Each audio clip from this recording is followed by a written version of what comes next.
অন্নপূর্ণা যোজনা, যার মাধ্যমে আপনারা ৩,০০০ টাকা পাবেন, যেটা লক্ষ্মীর ভাণ্ডার হিসাবে এতদিন এ রাজ্যে চলছিল। তো ইতিমধ্যে আপনারা জানেন আমাদের রাজ্যের মুখ্যমন্ত্রী মাননীয় শুভেন্দু অধিকারী তিনি প্রথম দিনেই বলে দিয়েছেন যে অন্নপূর্ণা যোজনার ৩,০০০ টাকা যারা লক্ষ্মীর ভাণ্ডার পেতেন তাদের অ্যাকাউন্টে ঢুকবে। তাদের কি করতে হবে অবশ্যই আপনারা জানেন, কিন্তু যে সমস্ত মানুষের ভোটার তালিকা থেকে নাম কাটা গেছে অথচ আপনারা এই লক্ষ্মী ভাণ্ডার পান এবং অন্নপূর্ণা যোজনার টাকা পেতে চান, তাদেরকে বলবো অবশ্যই আপনারা আগে দেশের নাগরিক হবেন, কারণ নাগরিকত্বর কিন্তু একান্তই প্রয়োজন। তাহলে কিন্তু এই অন্নপূর্ণা যোজনার টাকা আপনারা পাবেন কি পাবেন না সেটা আপনারা ভাববেন, কারণ আপনি যদি এই দেশের নাগরিকই না হন তাহলে কিন্তু এই টাকাটা পাওয়া সম্ভব নয়। ইতিমধ্যে আরও জানেন যে আয়ুষ্মান ভারত, যেটা এ রাজ্যে ছিল স্বাস্থ্যসাথী, কিন্তু আয়ুষ্মান ভারতে এই রাজ্যেই আবার চালু হয়ে গেল, সেটাতে আপনারা 10 লক্ষ টাকা সাবসিডি পাবেন। তাই আপনারা অবশ্যই সিএএতে আবেদন করবেন। নমস্কার, আমি দেবপ্রসাদ গাইন চলে এলাম প্রত্যেক দিনের মতো আপনাদের সামনে সিএএ নিয়ে বিশেষ বিশেষ আলোচনার জন্য। তো আজকের আলোচনা আপনারা কি করে বুঝবেন যে আপনাদের সিএএতে আবেদন করে আপনাদের সিটিজেনশিপ সার্টিফিকেট নিতে হবে। আপনি কি সিএএ এর আয়ত্তে পড়েন? তো আজকে বলবো, আপনারা যদি 1939 সালের 19শে জুলাইয়ের পরে এই মহান ভারতবর্ষে এসে থাকেন, অর্থাৎ আপনি বাংলাদেশ, পাকিস্তান এবং আফগানিস্তান থেকে যদি এসে থাকেন, হিন্দু, বৌদ্ধ, খ্রিস্টান, শিখ, জৈন, ফার্সি এই 6 সম্প্রদায়ের মানুষের মধ্যে যদি আপনি হয়ে থাকেন, তাহলে আপনাকে অবশ্যই অতি অবশ্যই সিএএতে অ্যাপ্লিকেশান করে আপনাদের নাগরিকত্ব নিতে হবে। এই সিএএ এর অর্থ সিটিজেনশিপ অ্যামেন্ডমেন্ট অ্যাক্ট। এই সিএএ এটা কোনো পার্টি অফিস থেকে পরিচালিত হয় না, এটা কোনো রাজনৈতিক দলের ইস্যু নয়, এটা ভারতের মহান সরকার তারা এদেশের পার্লামেন্টে একটি নির্দিষ্টভাবে বিল এনে এই বিলটি সর্বদলীয় সিদ্ধান্তে পাশ হওয়ার পর সেখান থেকে যায় রাজ্যসভায় পাশ হওয়ার পর চলে যায় স্বরাষ্ট্র মন্ত্রকে, সেখানে পাশ হওয়ার পর চলে যায় প্রধানমন্ত্রীর দপ্তরে, সেখানে পাশ হওয়ার পর সর্বশেষ ভারতের সর্বোচ্চে যিনি বসে আছেন রাষ্ট্রপতি, তিনি এই আইনটির প্রতি সিগনেচার করে, সই করার পর এই আইনটি ভারতবর্ষের সমস্ত জায়গায় লাগু হয়। এই আইনটি সিএএ অর্থাৎ সিটিজেনশিপ অ্যামেন্ডমেন্ট অ্যাক্ট। এই অ্যাক্টে একেবারে নির্দিষ্টভাবে উল্লেখ করা আছে, আপনি যদি 1939 সালের 19শে জুলাইয়ের পরে এই মহান ভারতবর্ষে এসে থাকেন, অর্থাৎ আপনি পাসপোর্টে এসে আর যাননি, আপনি পালিয়ে কাঁটাতারের বেড়া দিয়ে চলে এসেছেন আর যাননি, সুন্দরবনের কোনো নদী সাঁতরে আপনি চলে এসেছেন আর যাননি, তাহলে আপনি কিন্তু এই দেশে অনুপ্রবেশকারী। তো অনুপ্রবেশকারী হিসাবে এতদিন আমাদের এই উদ্বাস্তু মানুষদের বিভিন্ন সময় পুলিশ ডিস্টার্ব করতো, ধরে নিয়ে যেত, ফরেনার অ্যাক্টে মামলা দিত, দিয়ে পুশব্যাক করে পাঠিয়ে দিত অনেকের কাছ থেকে টাকা পয়সা নিয়ে, তারপরে ছাড়তো। মনে করুন এমন আপনার বাংলাদেশের কোনো রিলেটিভ এসছে আপনার এখানে বেড়াতে ঘুরতে, সে যখন চলে যাচ্ছে আপনি হয়তো বারাসাতে উঠাই দিতে গেছেন, বা বনগাঁ থেকে আপনি তাদের বিদায় দেবেন, বা বর্ডার থেকে দিয়ে আসছেন, এমন সময় আপনাকে বনগাঁ স্টেশনে ধরে আপনাদের কাছ থেকে টাকা পয়সা নেওয়া হতো, বা আপনার এই টাকা পয়সা দিতে না পারলে আপনাকে ফরেনার অ্যাক্টে মামলা দিয়ে আপনাকে কিন্তু পুশব্যাক করে বাংলাদেশে পাঠিয়ে দিত, বা আপনি 2 মাস 4 মাস জেল খাটার পরে জামিন করে আপনাকে আসতে হতো। সেটা বারাসাত স্টেশনেও হতো, সেটা দমদমে হতো, শিয়ালদাতে হতো, বিভিন্ন স্টেশনে এরকম সমস্যা হতো। এটা দেখার পর আমাদের ভারতের মহান সরকার অর্থাৎ নরেন্দ্র মোদীজি প্রধানমন্ত্রী এবং এদেশের স্বরাষ্ট্রমন্ত্রী অমিত শাহজি তারা কি করলেন, তারা ইতিমধ্যে একটি রুল জারি করলো, নির্দিষ্টভাবে আইনত রুল, যে আপনি যদি 2024 সালের 31শে ডিসেম্বরের ভিতরে এই দেশে এসে থাকেন, পালিয়ে এসে থাকেন, এসে আপনি আধার কার্ড, ভোটার কার্ড, কোনো একটা কাগজ করে রেখেছেন, প্যান কার্ড, বা আপনার কাছে পাসপোর্ট এসেছেন আর ফিরে যাননি, এমন কোনো প্রমাণ থেকে থাকে, এদেশের কোনো পুলিশ প্রশাসন আপনাকে ডিস্টার্ব করবে না, ফরেনার অ্যাক্টে আপনার বিরুদ্ধে কোনো মামলা হবে না, আপনাকে হ্যারাসমেন্ট করতে পারবে না। তো এটা যখন চালু হলো, চালু হওয়ার পর সারা দেশে লাগু হলো, লাগু হওয়ার পর একটা মানে আতঙ্ক মানুষের ভিতর বিরাজ করলো। এখানকার যে সিএম অর্থাৎ মুখ্যমন্ত্রী, চিফ মিনিস্টার এবং বিভিন্ন রাজনৈতিক দলের নেতারা রে রে রে রে করে নেমে পড়লো মাঠে।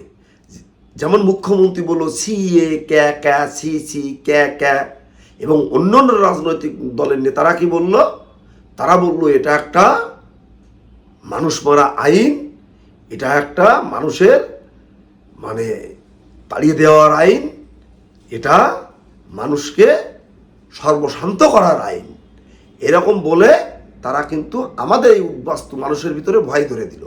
এবং তৃণমূলের সরকারের যারা ছিল, অনেকে এমপি, এমএলএ, পঞ্চায়েত প্রধান, পাড়ার বন্দর নেতা, গুন্ড, এই সমস্ত মানুষগুলো কি করলো, এই সমস্ত মানুষগুলো কিন্তু আমাদের এই উদ্বাস্তুদের ভয় দিল যে তোমরা কিন্তু এই সিএ করবা না, তাহলে কিন্তু তুমি বাংলাদেশি প্রমাণিত হয়ে যাবা, তোমারে কিন্তু পরে ওই ডিটেনশন ক্যাম্পে ঢুকাই দেবে বা বাংলাদেশে পাঠিয়ে দেবে। এই রকম ভয়ভীত দেখিয়ে আমাদের মানুষগুলোকে তারা কি করলো, তারা কিন্তু মাথার ভিতরে তাদের একটা আতঙ্ক ঢুকে দিল, মনের ভিতরে একটা আতঙ্ক ঢুকে দিল। সেই আতঙ্কে মানুষগুলো কিন্তু সিএতে আবেদন করলো না, না করার ফলে কি হলো, এসআইয়ের সময় তাদের বিভিন্ন জনের ভোটার তালিকা থেকে নাম বাদ পড়ল। আমি কি করলাম, যেদিন রাত্রে দুপুরবেলায় সিএএ অ্যাক্ট চালু হলো এখান থেকে 3 বছর আগে, আমি সেদিনই কিন্তু সিএএ তে আবেদন করলাম। আবেদন করার পর আমি কিন্তু যেদিন আবেদন করলাম তার পরের দিন গেল, তারপরের দিন আমার ডেট এলো, ডিএলসিতে আমার কাগজপত্র নিয়ে যেতে বলা হলো। গেলাম যথাবিধ, তারপরের দিন ওখানে যাওয়ার পর আমার হ্যারিং হলো, আইডি হলো, হওয়ার পর তার পরের দিন ভারতের মহান সরকার, মানবতার সরকার, সে কিন্তু আমাকে সর্বপ্রথম এই সিএএর সার্টিফিকেটটি দিল। দেওয়ার পরে আপনারা দেখলেন যে লোকসভা ভোটের একটা দফা বাকি ছিল, বিভিন্ন গণমাধ্যমে আপনারা দেখলেন যে ভোটের আগে মোদির গ্যারান্টি পূরণ, সে সময় আমার সার্টিফিকেটটি কিন্তু আপনারা মিডিয়ায় দেখলেন, সোশ্যাল মিডিয়ায় দেখলেন, এবং আমার বক্তব্য বিভিন্ন চ্যানেলে দেখলেন, এবং আজকেও গুগলসে যদি আপনি সার্চ করেন ইন্ডিয়ান সিটিজেনশিপ সার্টিফিকেট, দেখবেন আমার ছবি দিয়ে, আমার সম্পর্কে বায়োডাটা দিয়ে এবং আমার সার্টিফিকেটটি দিয়ে গুগলসে কিন্তু এখনও জল করে যে প্রথম সার্টিফিকেটটি আমি পেয়েছি। এটা আমার গর্বের কথা। তারপর কি করলাম, তারপর আমার গুরুকবি অসীম সরকার, আমার শ্রদ্ধেয় আমাদের কুলগুরু শান্তনু ঠাকুর মহাশয়, এবং মধ্যমগ্রামের লিটন দা মাস্টারমশাই, এবং মধ্যমগ্রামের দীপঙ্কর রায় মহাশয়, আমরা এদের সবার তত্ত্বাবধানে, সবার কথা মতো আমি কিন্তু এই সিএ নিয়ে একটা অভিযান শুরু করলাম। সেই অভিযানে সামিল হলো আস্তে আস্তে বারাসাতের আমাদের ঝন্টুর ওয়াইফ কিন্তু আমার 3টে কোর্ট নোটারি করে দিয়েছিল। উনি হচ্ছে কোয়েল বৈরাগী। তারপর এর সাথে যোগ হলো আমার বাগুইহাটি কেষ্টপুরের স্বরূপধর, আমার ছোট ভাই সমতুল্য ব্যারাকপুরের বিপুল, আমার একজন শ্রদ্ধেয় ভালো মানুষ বারাসাতে থাকে ডাক্তার সঞ্জীব। তারপর আপনার বাগদার সুমন, সুব্রত, নদিয়ার আমাদের গৌতম দা অর্থাৎ গৌতম রায় মহাশয়, উনি উদ্বাস্তু সেলের কনভেনার। তো একটা বড় অভিযান, আজকের দিন পর্যন্ত কয়েক হাজার মানুষ আমার হাতে কিন্তু সার্টিফিকেট পেল। তারা ফোন করে, গর্বে আমার মনটা ভরে ওঠে, ভালো লাগে। প্রত্যেক দিন আমি এই একটা টপিক নিয়ে কেন আমি ভিডিও বানাই, তার কারণ হচ্ছে আপনারা যেন কোনো প্রকারে আপনাদের চোখ এদিক ওদিক না চলে যায়, শুধু এটা মাথায় ঢুকে যায়। আমাদের উদ্বাস্তু মানুষগুলো পূর্ববঙ্গ থেকে যেভাবে চলে আসলো, যে নির্যাতন অত্যাচার, সেই ভয়াবহ অত্যাচারের কথা আমরা জানি। আমরা চলে এসেছি, কেন চলে এসেছি, কী কারণে এসেছিলাম, তার বিস্তারিত কথা অনেক ভিডিওতে বলেছি। যেগুলো বলা যায় না তারও অনেক কথা বলেছি। অনেক গোপনীয় আছে যেগুলো বলতে পারি না, বলতে গিয়েও মুখ আটকে যায়। তো জীবনের একটা সময় এসে আজকে এখানে যখন নিজেকে মনে হতো পরবাসী, অনেকে বলতো বাংলাদেশ থেকে আইছে, আঙাল, বাঙাল, কাঙাল, কাংলা, বাংলাদেশি, বিভিন্ন ধরনের ইপটিজিংয়ের শিকার হতাম বিভিন্ন সময়। চায়ের দোকানে, রাস্তাঘাটে, ট্রেনে, বাসে, বিভিন্ন সময়। এবং এমনও যারা হয়তো আমাদের থেকে 5 বছর 10 বছর আগে এসেছে, তাদের অত্যাচারটা বেশি আমরা উপলব্ধি করতাম। তারা 2 বছর 5 বছর আমাদের আগে এসে এমন ভাব করতো ভারতবর্ষ তারা কিনে নিয়েছে। কিন্তু তারা আজকে শুনে রাখুন, আপনাদের যদি এই SIR ভোটার তালিকায় নামও উঠে থাকে, আপনাদের CA-তে আবেদন করে এই নাগরিকত্ব সার্টিফিকেট নিতে হবে। এটা আজকে বলে রাখলাম, লিখে রাখবেন। যেমন বলেছিলাম SIR হবে, মমতা ব্যানার্জি কেন? মমতা ব্যানার্জি 14 পুরুষ 14 গোষ্ঠীও SIR আটকাতে পারেনি। এরপর NRP হবে, অর্থাৎ এই দেখুন নাগরিক পুঞ্জি শুরু হয়ে গেছে, জনগণনা আজকের থেকে শুরু হয়ে গেছে। এরপর এই পশ্চিমবঙ্গে শুরু হবে NRC। ইতিমধ্যে আপনারা জানেন সমস্ত রাজ্যের মুখ্যমন্ত্রীদের বলে দেওয়া হয়েছিল, আপনাদের যার জেলায়, যার রাজ্যে প্রত্যেকটা জেলায় একটি করে আপনারা ডিটেনশন ক্যাম্প তৈরি করুন। আপনারা ভাবুন যে এই ক্যাম্পগুলোতে গরু, ছাগল, ভেড়া, কুকুর, কুত্তা এখানে রাখা হবে না। আসামের কথা আপনারা মাথায় রাখবেন। আপনাদের সামনে এত বড় সুযোগ, এত বড় একটা সুন্দর সময় থাকতেও আপনারা CA-তে আবেদন করছেন না, আপনারা বোকামি করছেন। এবং আমি আমার ছোট মুখে বড় কথা বলবো না যে আপনারা বকার স্বর্গে বাস করছেন, এ কথাটা আমি বলছি না। কারণ আমার থেকে আপনারা অনেক বিজ্ঞ আছেন, বুদ্ধিমান আছেন। আমার থেকে হয়তো 3-4 সার্টিফিকেট বেশি আছে। কেউ আপনারা সেনাবাহিনীতে চাকরি করেন, কেউ পুলিশে চাকরি করেন, কেউ RTO, কেউ BDO, কেউ মাস্টারমশাই, এই রকম আছেন। কিন্তু এই রকম যারা আছে, এরকমও অনেক মানুষ আমার কাছে এসে তারা সার্টিফিকেট করে ইতিমধ্যে তারা চাকরি ক্ষেত্রেও চলে গেছে।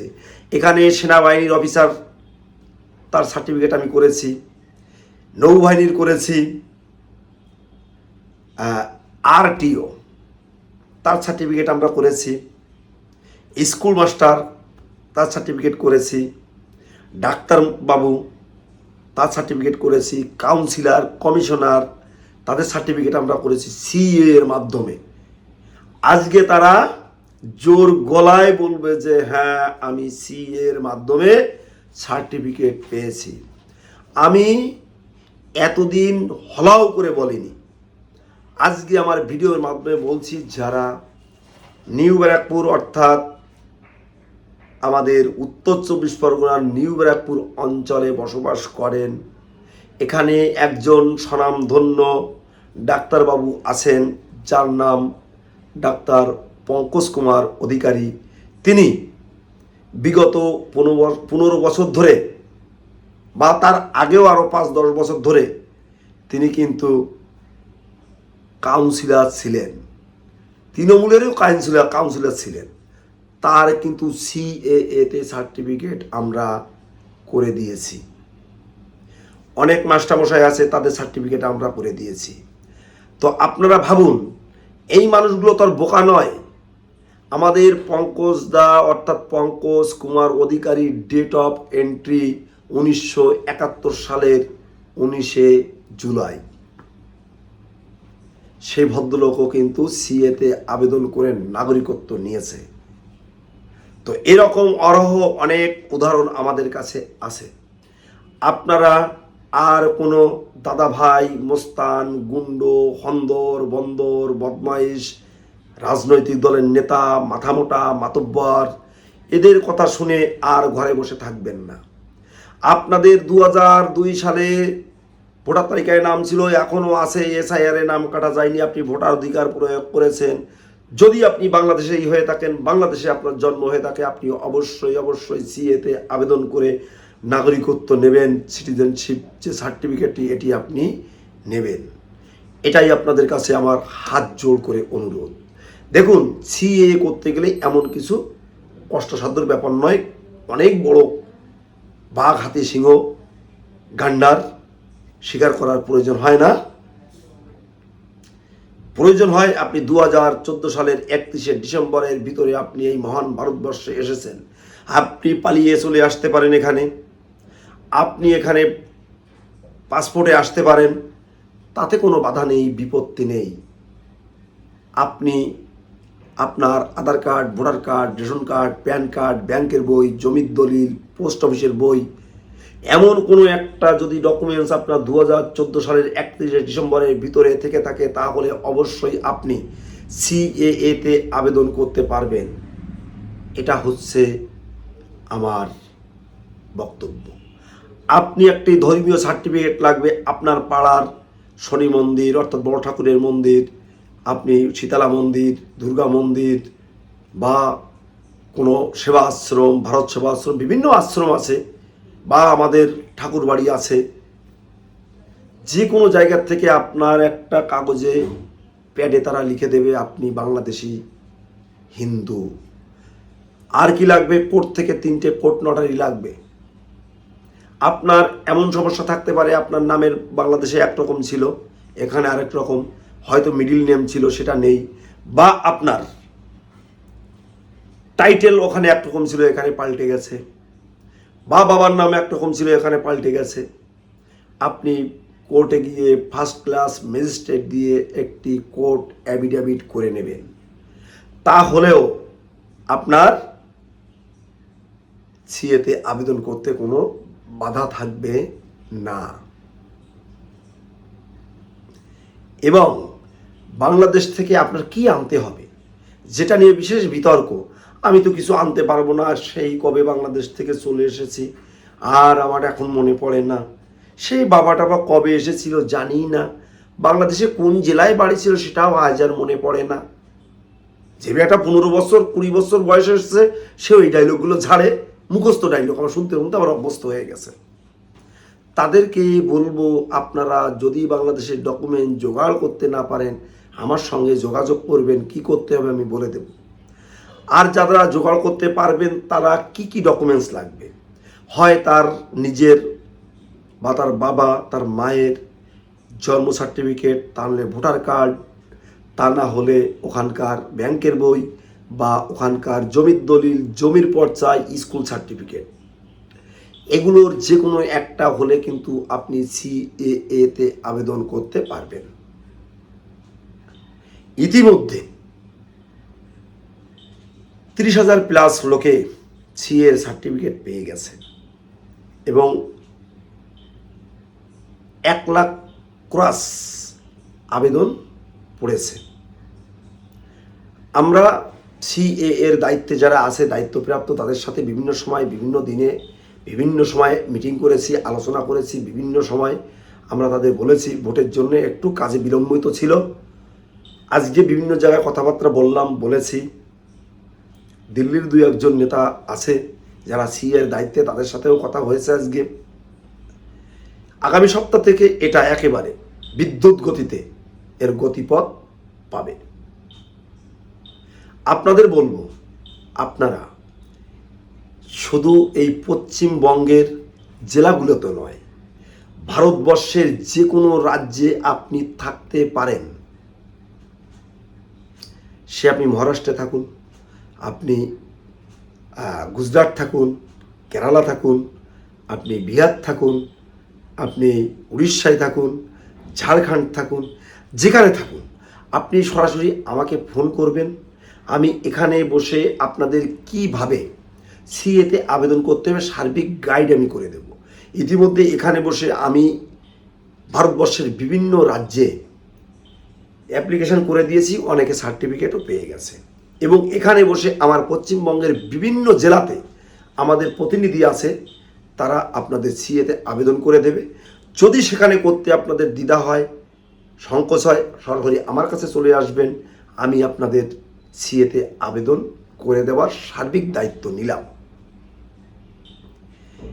এখন আপনারা কিভাবে আসবেন, কি করবেন, এখানে ডিসক্রিপশানে আমার ফোন নাম্বার দেওয়া থাকবে। আমার নাম দেবপ্রসাদ গাইন। আমার ফোন নাম্বার 9804682324। বন্ধুরা, ভিডিওটা টেনে আর বড় করব না, অনেক কথা অনেক কিছু আছে। তো যারা আমার এই প্রতিবেদন শহর, বন্দর, গ্রাম, গঞ্জে যেখানেই দেখো, সবাইকে বলবো আমার চ্যানেলটিকে সাবস্ক্রাইব করবে। তাহলে বিগত 3 বছর যেমন আমি আপনাদের গাইড করে গেছি, আপনারা আমার বক্তব্য শোনেন এবং উপকৃত হন। এবং আপনারা আরেকটা কাজ করবেন, যারা নতুন দেখছেন বা পুরনো দেখছেন, এই চ্যানেলের বক্তব্য আপনারা শেয়ার করে দেবেন, যাতে দেশ ও দেশের বাইরের লোক দেখে অন্তত একটু উপকৃত হয়, তাদেরকে আমি একটু গাইড করতে পারি এবং তাদের জন্য একটু উপকার করতে পারি। তো বন্ধুরা, তোমরা সবাই সুস্থ থেকো, সুন্দর থেকো, ভালো থেকো। সবার মঙ্গল কামনায় আজকের মতো আমার বক্তব্য এখানেই শেষ করব। তার আগে আমার বয়োজ্যেষ্ঠদের প্রতি রইল তাদের চরণে আমার প্রণাম।